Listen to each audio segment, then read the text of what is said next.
دا درېیمه بریا هم مبارک شه زما افغانانو خویندو وروڼو.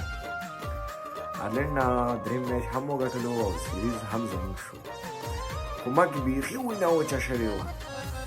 غټ ولاړو پول سټرلینګ، دا چې کومه پورې ولاړو نو کور کې تاوېدلم راتاوېدلم، او تقریبا شپې 3:30 بجې دي دلته نیوزیلینډ کې. خو دا میچ ډېر ناوخته شروع کېږي، ټوله شپه به یې شوګیر وته او د ورځې کار ته شو. بیټینګ کې چې افغانستان کوم پرفارمنس وکړي، کومې غلطیانې وشولې، هغه تاسو په خپله وکړئ. او بولینګ کې الحمدلله موږ همیشه بولینګ سټرانګ دی. بعضې ټیم کې هره لوبډله په پریشر کې راتللی شي، زمونږ خو سپین چې کوم بولینګ دی هغه همیشه کامیاب دی. جاوید باندې هم ورنه وکړل، راشد ماشاءالله ډېر ښه پرفارمنس وکړي، مجیب نوین یو څه وټکېدلو بولینګ کې، خو دا راځي چې کله یو تیز بیټسمین ولاړ وي نو هغه همیشه یو بالر رانیسي.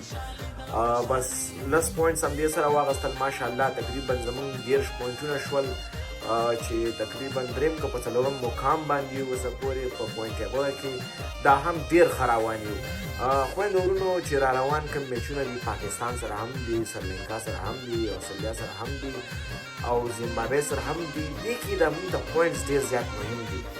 نو اوسه پورې آی سی سی دغه وینا نه ده کړې چې موږ غټ ټیمونه کله مات کړو، لکه نیوزیلینډ یا سریلانکا. نو د هغو نه به موږ ته څومره پوینټس راکول کېږي. د دې میچ نه موږ ته 10 پوینټس راکول کېږي. اوس پاکستان هم لږ څه شان دی کمزوری، دومره سټرانګ نه دی، خو بیا هم که موږ وګورو سریلانکا هم فارم کې ده او استرالیا خو بېخي فارم کې ده، خو هغو سره میچونه لږ شانتې سخت دي. خو انشاءالله زموږ بولینګ ډېر ښه شوی دی او په بیټینګ کې پوره کار کول پکار دي.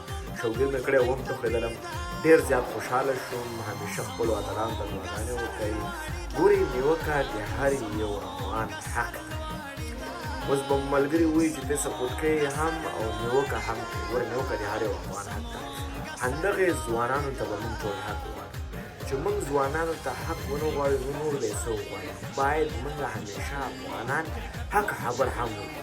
د هغه لوبغاړي حق به جوړېږي څوک چې ښه پرفارمنس په کورني کرکټ کې کوي او بیا یې پس ته په انټرنیشنل کې کوي.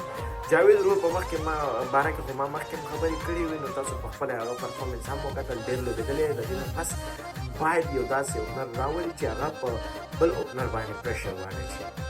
تاسو ټولو خویندو او وروڼو ته بیا هم ډېر مبارک وي. ډېر خوشحاله شوم، سیریز هم وګټلو او 10 پوینټونه هم ورسره واخیستل. آیرلینډ کمزوری ټیم دی، دومره ښه ټیم نه دی. د هغو صرف دغه اوپننګ بیټسمین درله ودرېږي او د هغو چې کوم کپتان هغه په خپله ونه چلېدل. 3 میچونو کې بیخي ونه چلېدل. بیا مو ډېر مبارک شو. زه به دنه اوده شم، تاسو ته ښې شي دی. خو ګورئ خوب راباندې حمله کړې ده. سهار کار ته ځم. الله په امان.